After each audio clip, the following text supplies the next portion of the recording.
Hello friends, welcome to focus study. आज है 20 मई 2020 और आज हम डिस्कस करेंगे 20 मई का द हिंदू न्यूज़पेपर। अगर आप फर्स्ट टाइम हमारे यूट्यूब चैनल पे आ रहे हैं तो चैनल को सब्सक्राइब कर सकते हैं और जब भी सब्सक्राइब करें बेल बटन को जरूर प्रेस करें ताकि वीडियोस के रेगुलर नोटिफिकेशन आपको मिलते रहें। डिस्कशन स्टार्ट करने से पहले कल के क्वेश्चंस देख लेते हैं। कल एक क्वेश्चन पूछा गया था, China is planning to build Diamer Bhasha dam over Indus river in which region. China के द्वारा डाइमर भाषा डैम किस रीजन में बनाया जा रहा है। ये जो डैम है ये इंडस रिवर पर बनाया जा रहा है। तो ये जो लोकेशन है वो क्या है? अक्साई चिन, गिलगित बाल्टिस्तान, लद्दाख और अरुणाचल प्रदेश। तो इसका करेक्ट आंसर है बी, गिलगित बाल्टिस्तान, जो लद्दाख यूनियन टेरिटरी में स्थित है। आज की फर्स्ट न्यूज़ है, 3 lakh evacuated as Amphan hurtles towards Bay of Bengal and Bengal coast. अब यहाँ पर साइक्लोन एम्फन की बात की जा रही है, जो साइक्लोन अभी बे ऑफ बंगाल में क्रिएट हुआ है और ये उड़ीसा और वेस्ट बंगाल की साइड बहुत तेज़ी से बढ़ रहा है। Cyclone weekend slightly and landfall likely by this afternoon. तो आज दोपहर तक ये जो साइक्लोन है ये हिट करने वाला है उड़ीसा का कोस्ट, जिसको बोलते हैं लैंडफॉल। लैंडफॉल अभी ये जो ओरिजिन हुआ है साइक्लोन का, ये बे ऑफ बंगाल से ओरिजिन हुआ है और ये अल्टीमेटली कोस्टल एरिया से टकराने वाला है। ये particular phenomena landfall of cyclone कहलाता है और ये लैंडफॉल आज एक्सपेक्टेड है। एम्फन जो साइक्लोन है एक ट्रॉपिकल साइक्लोन है और ये अब सुपर साइक्लोन का रूप ले चुका है। यानी कि सुपर साइक्लोन वो साइक्लोन होता है जिसकी स्पीड बहुत ज़्यादा हाई होती है नॉर्मल साइक्लोन से। हालांकि आईएमडी के फोरकास्ट के अकॉर्डिंग ये जो साइक्लोन है ये थोड़ा सा वीक हुआ है, लेकिन अभी भी इसकी जो विंड स्पीड है ये बहुत हाई मानी जा रही है और इसी कारण से आईएमडी ने इसको सुपर साइक्लोन बोला है। ये जो सुपर साइक्लोन है ये पहला सुपर साइक्लोन नहीं है बे ऑफ बंगाल में, लेकिन एक बहुत लंबे टाइम के बाद ये सुपर साइक्लोन आया है इस पर्टिकुलर रीजन में। जो लास्ट सुपर साइक्लोन था बहुत ही हैवी साइक्लोन था इस रीजन का, उसे बोलते हैं, उसे कहा जाता है 1999 का जो उड़ीसा के कोस्टल एरिया में साइक्लोन आया था वो सुपर साइक्लोन माना गया था। उसके बाद इसको सबसे ज़्यादा स्ट्रॉन्ग साइक्लोन माना जा रहा है। ये बे ऑफ बंगाल और हाथिया आइलैंड ऑफ बांग्लादेश तक पहुंचने की आशंका है इस पर्टिकुलर साइक्लोन की। यहाँ पर हाथिया आइलैंड का नाम दिया गया। हाथिया आइलैंड बांग्लादेश का आइलैंड है और वेस्ट बंगाल में ये उड़ीसा से होते हुए इसका पाथ आइडेंटिफाई किया गया है आईएमडी के द्वारा। और इसी कारण से करीब 3,35,000 लोगों को वेस्ट बंगाल और उड़ीसा से इस समय लॉकडाउन के टाइम में इवैक्यूएट किया गया है।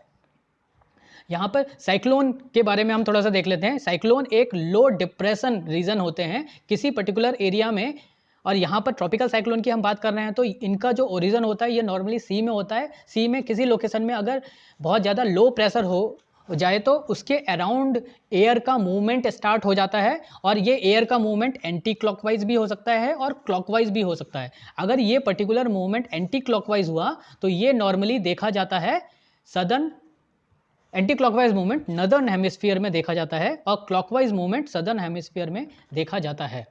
तो बे ऑफ बंगाल नॉर्थ हेमिस्फीयर में पड़ता है, इसी कारण से जो साइक्लोन बे ऑफ बंगाल में बनते हैं इनमें एयर मूवमेंट एंटी क्लॉकवाइज होता है। और जब भी एयर मूवमेंट एक लो प्रेशर के अराउंड एंटी क्लॉकवाइज स्टार्ट होता है उस सी सरफेस पे जिसका टेम्परेचर ग्रेटर देन और इक्वल टू 27 डिग्री सेल्सियस हो, तो ऐसी सिचुएशन बिल्कुल परफेक्ट कंडीशन होती है ट्रॉपिकल साइक्लोन के ओरिजिन की। तो अगर ये दोनों क्राइटेरिया मीट आउट होते हैं, ओशियन में टेम्परेचर बहुत ही लो होता है, एयर का मूवमेंट स्टार्ट हो जाता है, और जब भी ओशियन का टेम्परेचर 27 से हाई होता है तो ऐसी कंडीशन देखने को मिलती है।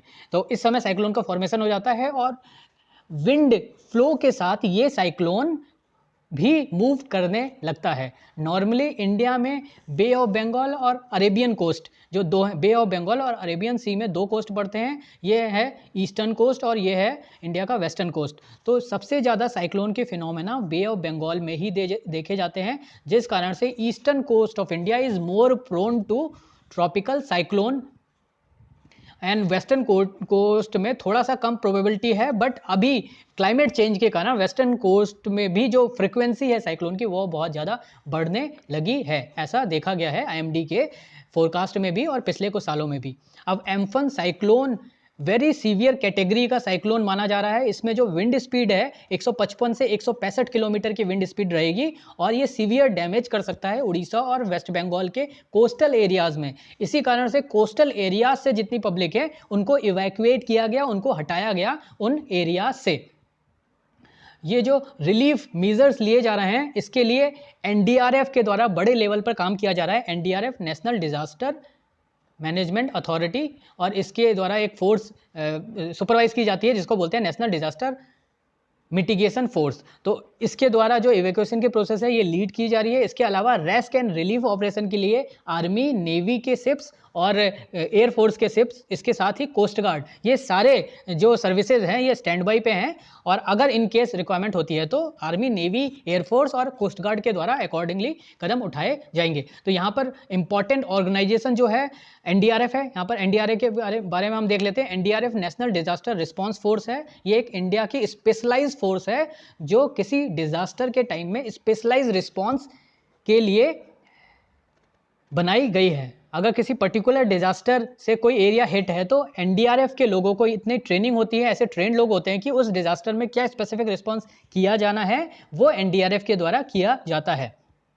एनडीआरएफ को बनाया गया था डिजास्टर मैनेजमेंट एक्ट 2005 के तहत और ये एपेक्स बॉडी है for disaster management in India.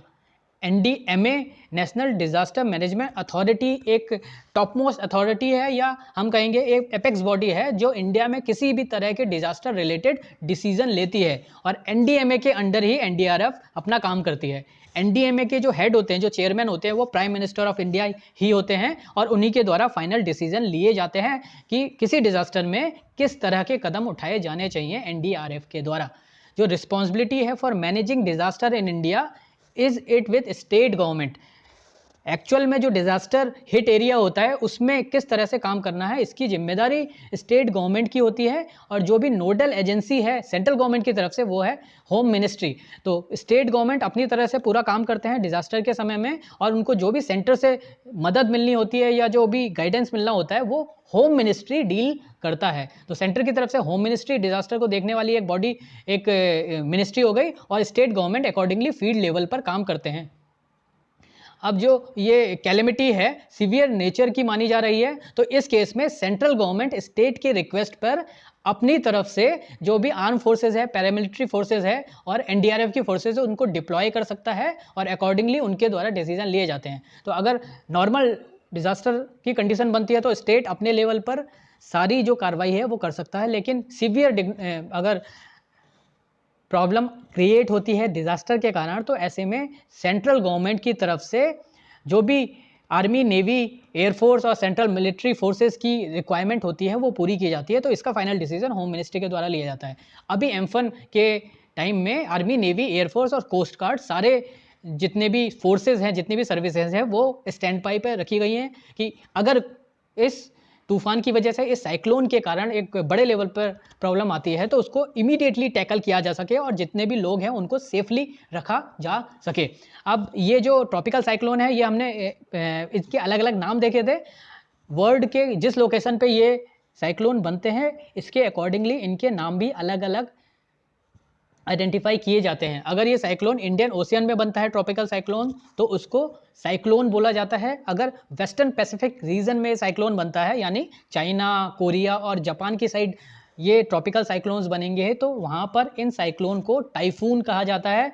अगर ये साइक्लोन अमेरिका के कोस्टल एरियाज़ में बनेंगे, चाहे वो एटलांटिक ओशियन हो या पैसिफिक ओशियन हो, तो इन साइक्लोन को हरिकेन बोला जाता है। और अगर ये ऑस्ट्रेलिया के कोस्ट के आसपास बनते हैं तो इनको विली विली बोला जाता है। तो किस लोकेशन में ट्रॉपिकल साइक्लोन ओरिजिनेट हुए उनके अकॉर्डिंग इनका नाम अलग अलग है। इसके अलावा आईएमडी के द्वारा जो भी फोरकास्ट है वो साइक्लोन का किया जाता है। अब नेक्स्ट न्यूज़ है Andhra Pradesh gas leak, Supreme Court declines to interfere with NGT order. Supreme Court ने एनजीटी के पास किए गए ऑर्डर को रोकने से मना कर दिया है या एनजीटी के ऑर्डर को इंटरफेयर करने से मना कर दिया है। एक्चुअली अभी एनजीटी ने एक ऑर्डर दिया था एलजी पॉलीमर्स के अगेंस्ट में। ये जो एलजी पॉलीमर है इसमें गैस लीक विशाखापट्टनम सिटी में हुई थी जिसके कारण कई लोगों की जान गई थी। तो सुप्रीम कोर्ट ने as a interim compensation 50 crore रुपए पे करने का ऑर्डर दिया था कंपनी को और इसके साथ ही 5 मेंबर का एक फैक्ट फाइंडिंग कमिटी इस्टेब्लिश की थी जो इंक्वायर करेगा कि ये किसकी लापरवाही की वजह से ये दुर्घटना हुई। तो उसमें सुप्रीम कोर्ट ने इंटरफेयर करने से अभी मना किया है। तो यहाँ पर इंपॉर्टेंट है हमारे लिए एनजीटी एज ए बॉडी। हम एनजीटी के बारे में देख लेते हैं। NGT national green tribunal act 2010 के तहत बनाई गई थी। ये एक्ट ऑफ पार्लियामेंट है जो 2010 में पास किया गया था पार्लियामेंट के द्वारा, विच enables creation of special tribunal.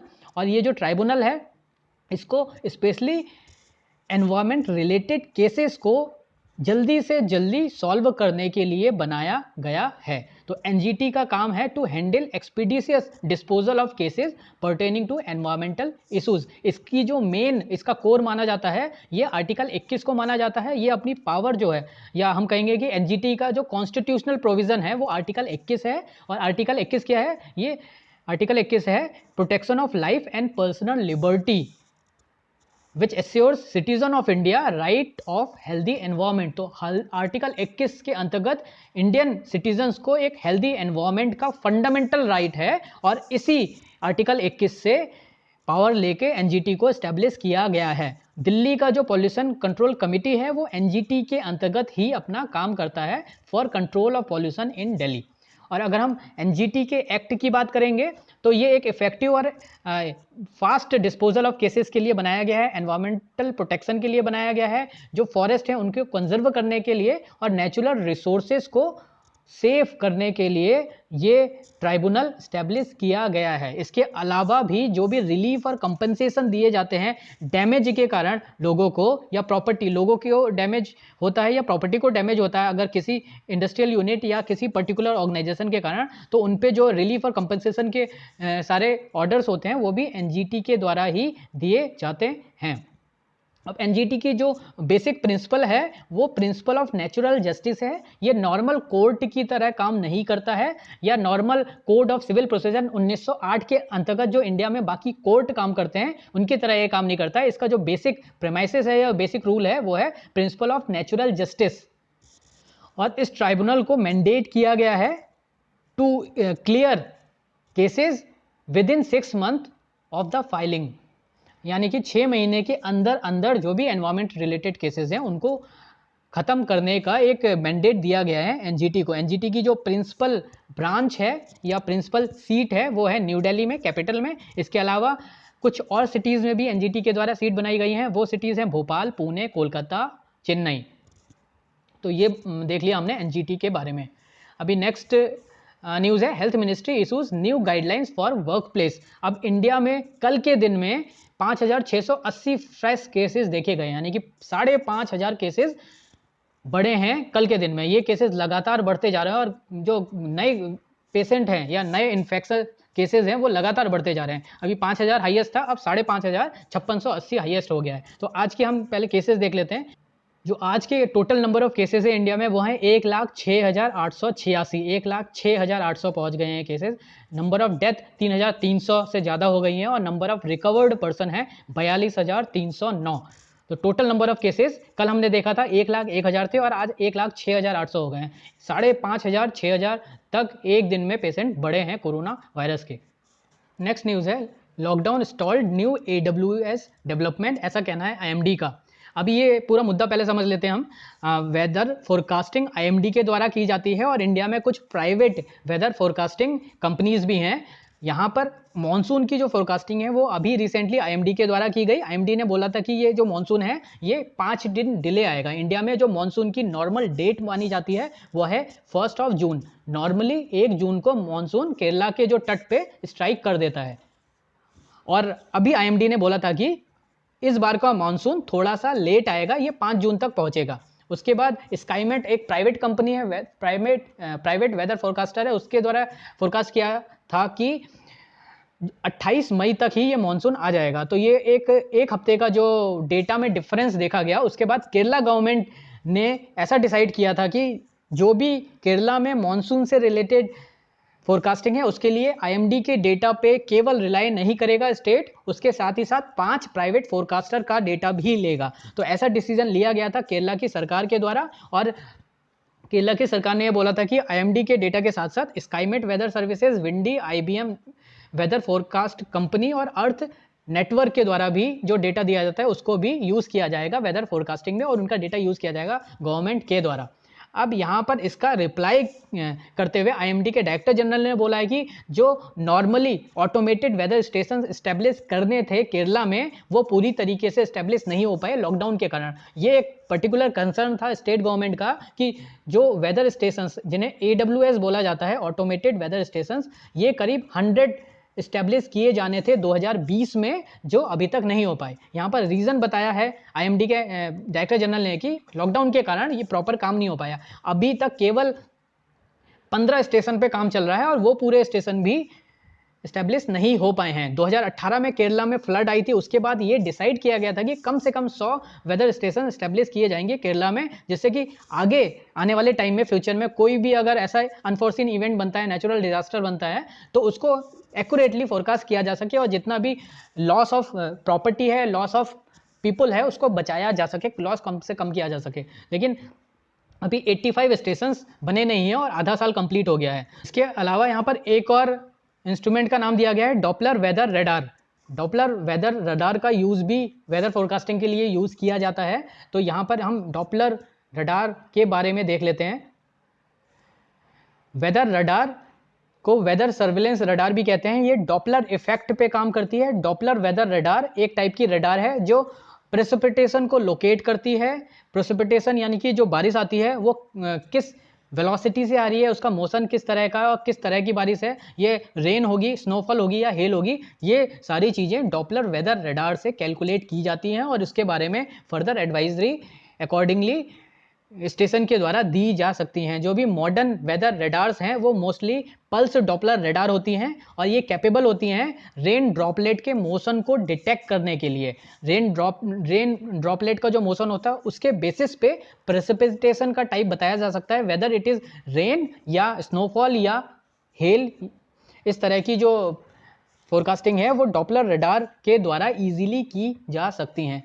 जो भी डेटा एनालाइज करने की बात है वो काफ़ी इजी हो जाता है डॉपलर रडार से अगर टैकल किया जाए इस डेटा को। तो नेक्स्ट न्यूज़ है CBI alerts authorities to malware threat. तो एक साइबर थ्रेट का अलर्ट सीबीआई ने दिया है सारे स्टेट्स को, सारे यूनियन टेरिटरीज को और इवन सेंट्रल एजेंसीज को।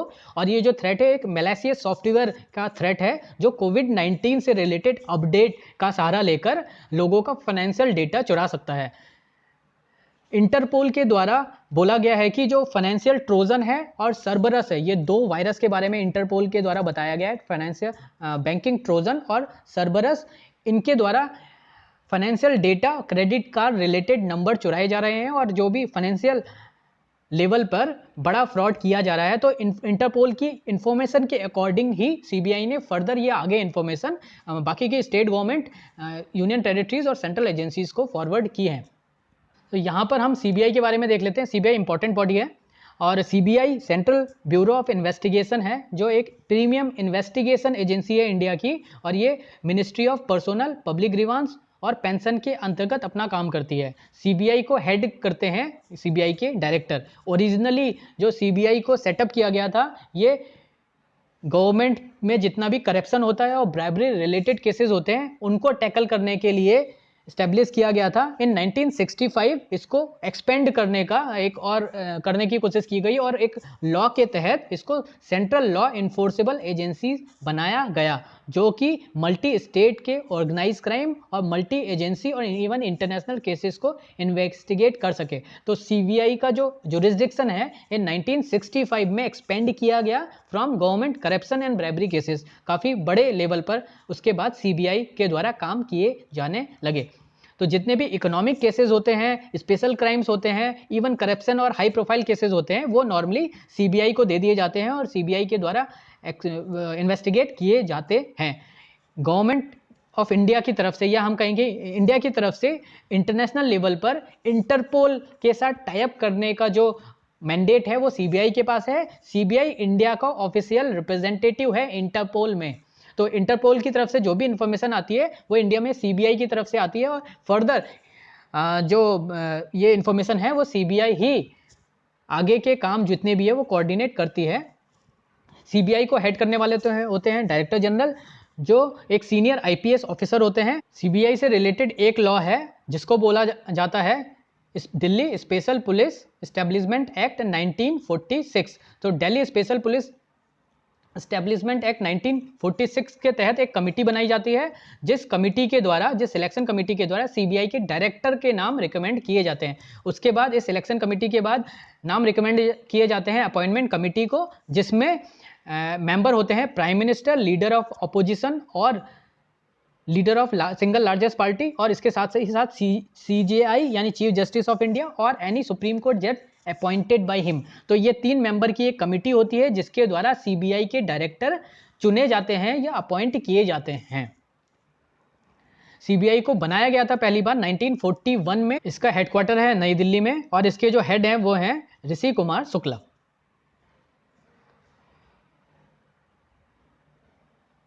नेक्स्ट न्यूज है हॉटर ओशियंस स्प्रॉन सुपर साइक्लोन। तो इस आर्टिकल में बताया गया है कि अभी पिछले 2-3 महीनों में बे ऑफ बंगाल में टेम्परेचर नेचुरली काफ़ी ज़्यादा बढ़ा है, जिसके कारण जो एम्फन साइक्लोन है वो सुपर साइक्लोन बन गया, यानी इस साइक्लोन ने सुपर साइक्लोन का रूप ले लिया। अब record temperature bay of Bengal में मेज़र किया गया है पिछले अप्रैल और मई में। Higher than normal temperature in bay of Bengal may be waiting super cyclone Amphan is moving toward bay of Bengal. इसको स्ट्रॉन्गेस्ट साइक्लोन माना जा रहा है 1999 के बाद, यानी 1999 के बाद ये सुपर साइक्लोन अब करीब 30 साल के बाद देखा जा रहा है। 1999 में जो साइक्लोन आया था वो काफ़ी ज़्यादा डिवास्टेटिंग था और काफ़ी बड़े लेवल पर उसने लॉस किया था उड़ीसा के कोस्टल एरिया में, और उसके बाद अब इस लेवल का सुपर साइक्लोन देखा जा रहा है। और ये जो टेम्परेचर है जो नोटिस किया गया है बे ऑफ बंगाल में वो है करीब 32 से 34 डिग्री सेल्सियस। मई महीने में इतना टेम्परेचर नोटिस किया गया है। टेम्परेचर को जो नोटिस किए मेज़र किया जाता है ओशियंस में, वो उनका यूज़ किया जाता है बोयंस के लिए। बोयंस एक तरह के इंडिकेटर या सेंसर्स हैं जिनसे ओशियन टेम्परेचर मेजर किए जाते हैं। ये आप यहाँ पर देख सकते हैं, इस तरह का ये इंस्ट्रूमेंट होता है जिससे किसी लोकेशन पे ओशियन में क्या टेम्परेचर है वो मेज़र किया जाता है। तो अभी अप्रैल और मई के महीने में करीब 32 से 34 डिग्री सेल्सियस टेम्परेचर मेज़र किया गया। हमने अभी पढ़ा था कि ट्रॉपिकल साइक्लोन के बनने के लिए जो मिनिमम टेम्परेचर रिक्वायर्ड होता है वो होता है 27 डिग्री सेल्सियस, और यहाँ पर ये जो टेम्परेचर है 32 से 34 डिग्री सेल्सियस पाया गया, जिसके कारण जो साइक्लोन की इंटेंसिटी है वो काफ़ी ज़्यादा स्ट्रांग हो गई है, बहुत ज़्यादा बढ़ गई है। इसी वजह से साइक्लोन इतने हाई टेम्परेचर के कारण सुपर साइक्लोन में बदल गया है। जो भी वार्निंग है वो इंडिया में ज़्यादातर BOB यानी बे ऑफ बंगाल के एरिया में दी जाती है, लेकिन अब क्लाइमेट चेंज के बाद बे ऑफ बंगाल में जो फ्रिक्वेंसी है साइक्लोन की, उसके बाद अरेबियन सी में भी काफ़ी फ्रिक्वेंसी बढ़ती हुई पाई गई है। ये साइक्लोन तो बे ऑफ बंगाल से आ रहा है, लेकिन अरेबियन सी में भी अब काफ़ी ज़्यादा साइक्लोन देखे गए हैं। इसका एक और दूसरा रीज़न है जो माना जा रहा है लॉकडाउन को। अब लॉकडाउन कैसे इंपैक्ट करेगा किसी साइक्लोन के इंटेंसिफाई होने का, कैसे कारण हो सकता है लॉकडाउन। अब यहाँ पर बात की जा रही है लॉकडाउन के कारण जो पूरे गैंजेटिक प्लेन में है वो इंडस्ट्रीज नहीं चल रही हैं। इंडस्ट्री ना चलने के कारण पॉल्यूशन कम हो रहा है, और पॉल्यूशन कम होने के कारण जो भी पर्टिकुलेट मैटर है वेदर में वो बहुत कम पहुँच रहे हैं। तो पर्टिकुलेट मैटर का क्या काम होता है, जो भी ब्लैक कार्बन या पर्टिकुलेट मैटर होते हैं उनके द्वारा जो इवापोरेशन है सनरेज का वो बहुत ज़्यादा किया जाता है, बहुत ज़्यादा हीटअप हो जाता है ये एरिया, पूरे नॉर्थ इंडिया का एरिया जो भी बे ऑफ बंगाल तक हम मानते हैं।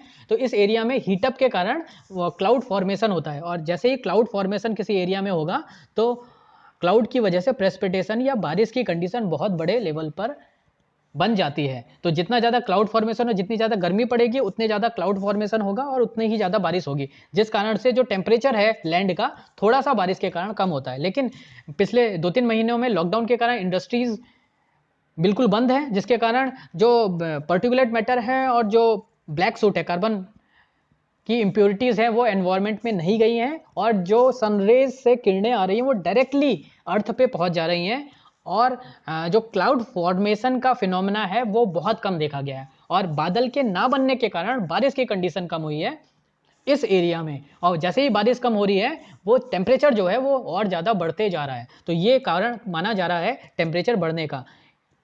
यहाँ पर भी दिया गया है, increase particulate pollution from Indo Gangetic plains is transported toward bay of Bengal and this also influences the formation of cloud over the ocean. अब इस समय जो है fewer clouds and more heat in bay of Bengal may have intensified और may have amplified the strength of cyclone. यहाँ पर ये clear बताया गया है कि फ्यूअर क्लाउड और ज़्यादा हीट जो बे ऑफ बंगाल के पूरे एरिया में देखी गई है, उसकी वजह से ये जो साइक्लोन है इसकी इंटेंसिटी और ज़्यादा एम्पलीफाई हो सकती है। तो ये भी एक कारण माना जा रहा है। लॉकडाउन के कारण करीब 1 से 3% तक का हाईयर टेम्परेचर मेजर किया गया है बे ऑफ बंगाल में। तो टेम्परेचर बढ़ने के कारण ये जो साइक्लोन है कितना ज़्यादा इंटेंसिफाई हो सकता है वो अभी एम्फन साइक्लोन के दौरान देखा जा सकता है। अब नेक्स्ट न्यूज़ है, वर्ल्ड पेज पे न्यूज़ है, रिफॉर्म और फेस फंड कट्स, ऐसा कहना है डोनाल्ड ट्रंप यूएस के प्रेसिडेंट का WHO को। तो WHO को फिर से एक वार्निंग दी गई है डोनाल्ड ट्रंप के द्वारा। उन्होंने बोला है कि या तो रिफॉर्म करो अपने पूरे ऑर्गेनाइजेशन के स्ट्रक्चर को, या फिर हमारा द्वारा पूरी तरीके से जो फंड है वो कट कर दिया जाएगा। तो यहाँ पर इंपॉर्टेंट है हमारे लिए WHO। एक बार हम रिवाइज कर लेते हैं WHO के बारे में। WHO वर्ल्ड हेल्थ ऑर्गेनाइजेशन है, ये यूनाइटेड नेशन की एक स्पेशलाइज एजेंसी है और रिस्पॉन्सिबल है इंटरनेशनल पब्लिक हेल्थ के लिए। WHO का कॉन्स्टिट्यूशन बताता है कि एजेंसीज के जो गवर्निंग स्ट्रक्चर है, जो प्रिंसिपल है, उनका एक ही ऑब्जेक्टिव है और वो ऑब्जेक्टिव है attainment by all people of highest possible level of health. इसका हेडक्वार्टर है जिनेवा में और इसके अलावा काफ़ी सारे ऑफिसेज हैं WHO के all over the world. WHO का मैंडेट है universal health care, public health risk को मॉनिटर करना, जो भी पब्लिक हेल्थ इमरजेंसीज होती हैं उनको टुवर्ड्स एक कोऑर्डिनेटेड एफर्ट्स लाना, अच्छे ह्यूमन हेल्थ को प्रमोट करना और एक अच्छे लेवल के ह्यूमन स्टैंडर्ड मेंटेन करके रखना। इसके अलावा कंट्रीज़ को टाइम टाइम पे WHO के द्वारा टेक्निकल जो भी असिस्टेंस है वो भी दिया जाता है। WHO के द्वारा वर्ल्ड हेल्थ सर्वे पब्लिश किया जाता है। ये पूरे दुनिया में हेल्थ से रिलेटेड जो मुद्दे होते हैं, जो इश्यूज होते हैं, उनको कंपाइल करके ये सर्वे किया जाता है। तो एक वर्ल्ड हेल्थ सर्वे WHO के द्वारा किया जाता है और इसके अलावा वर्ल्ड हेल्थ रिपोर्ट भी WHO के द्वारा पब्लिश की जाती है। ये 2 पॉइंट इंपॉर्टेंट है। वर्ल्ड हेल्थ सर्वे WHO के द्वारा किया जाता है और इसी का फ्लैगशिप पब्लिकेशन है वर्ल्ड हेल्थ रिपोर्ट, भी WHO के द्वारा रिलीज की जाती है। इसकी स्थापना की गई थी 1948 में 7 अप्रैल के दिन। 7 अप्रैल 1948 में WHO को फॉर्म किया गया था। इसी कारण से 7 अप्रैल को वर्ल्ड हेल्थ डे के रूप में भी सेलिब्रेट किया जाता है। WHO के हेड हैं टेड्रोस अथानॉम और इसमें डेप्टी डायरेक्टर जनरल है सौम्या स्वामीनाथन, जो इंडियन ओरिजिन की हैं। तो सौम्या स्वामीनाथन एक इंडियन वहाँ पर WHO में डेप्टी डायरेक्टर है। तो ये भी एक इंपॉर्टेंट फैक्ट बन सकता है एग्जाम के लिए। सेकेंड न्यूज़ है वर्ल्ड पेज पे, we are not a proxy of any country says Taliban. Taliban के पॉलिटिकल विंग के स्पोक्स पर्सन के द्वारा कल ये बोला गया था कि हम इंडिया के इंटरनल मैटर में इन्वॉल्व नहीं होना चाहते और कश्मीर इंडिया का इंटरनल मैटर है। ये तालिबान ने एक्सेप्ट किया था और उसके बाद तालिबान का ये कहना है कि तालिबान किसी दूसरी कंपनी की प्रॉक्सी नहीं है, यानी कि किसी दूसरे कंट्री के प्रोपेगेंडा पे तालिबान काम नहीं करेगा। तालिबान केवल अफगानिस्तान में है और अफगानिस्तान में एक इंडिपेंडेंट फोर्स है और उसी के जो भी हितों के लिए काम किया जाए। अब यहाँ पर ये इंपॉर्टेंट है कि इंडियन गवर्नमेंट का ऑफिशियल स्टैंड क्या है तालिबान के लिए। तालिबान एक टेरर ऑर्गेनाइजेशन है और इसीलिए इंडिया इससे जो निगोशिएशंस है उसमें इन्वॉल्व नहीं होता। तो इंडिया का ऑफिशियल स्टैंड है तालिबान के बारे में कि इंडिया केवल तालिबान से तभी बात करेगा जब तालिबान अपने जो टेरर रिलेटेड एक्टिविटीज़ है छोड़ देगा। तो ये मालूम होना चाहिए।